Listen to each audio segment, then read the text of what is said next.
It was a system held as the answer to the myriad of challenges facing the Matatu industry, including criminal gangs that have rained terror on the operators as well as rogue police officers who have been collecting bribes.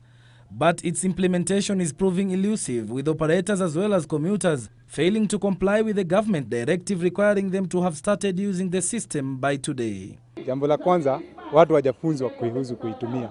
So hakuna vile tunaweza i-accept mara moja na hatujui tutaitumia kivipi. Abiria wenyewe hata kadi yenyewe hawana hizo kadi na hata wajui venye wataweza zipata. Yeah. Kuna matatu asijawekwa. Nyingi kwanza kwa kampuni yetu hakuna yenye imewekwa. Yeah.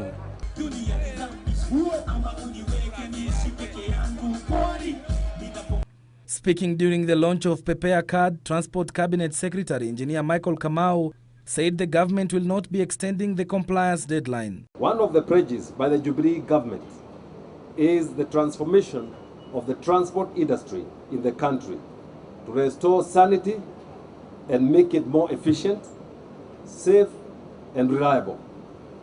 In order to achieve this, together with other industry stakeholders, we agreed to set the deadline for migration to the cashless mode of payment to December 1st, 2014. According to Matatu Owners Association, over 30% of revenue is lost through corruption, and the system can tame the rogue operators as well as end corruption perpetrated by traffic police officers.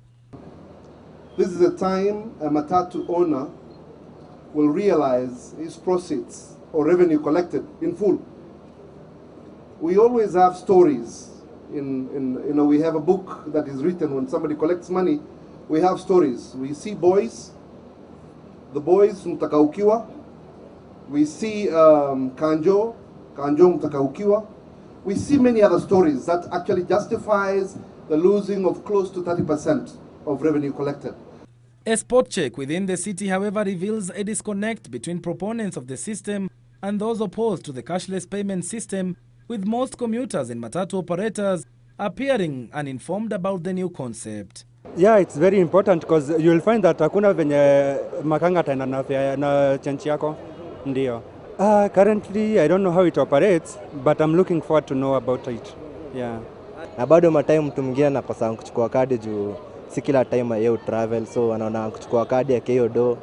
Wajoke so na tuseme match ni chwani.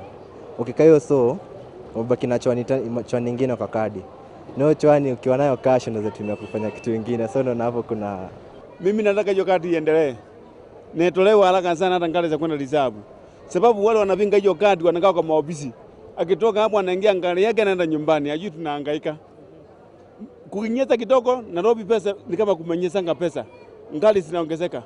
Mtu wa mtoto anakuambia usiingie ngali zimeongezeka bei. Nataka kadi hiyo iendelee na itolewe leo. Naona atapinga tukutane naye kotini. And with the Matatu Welfare Association blaming the government for failing the inclusivity test in developing concepts, National Transport and Safety Authority Director General Francis Major says the association has always been inclusive in its deliberations. On the 13th of June, the National Transport and Safety Authority had a meeting at KICC where we engaged all the stakeholders and all their issues and their concerns were addressed. So the process has been very consultative, and we must move forward in the same direction. But it is a bit saddening that on the eve of launching of this product, people are still saying, oh, consultation, issues like that. Let's move ahead as a country. That is the best way to go. Thank you very much. The sector remains key to the economy, with rough estimates indicating that it contributes to over 16% of the gross domestic product.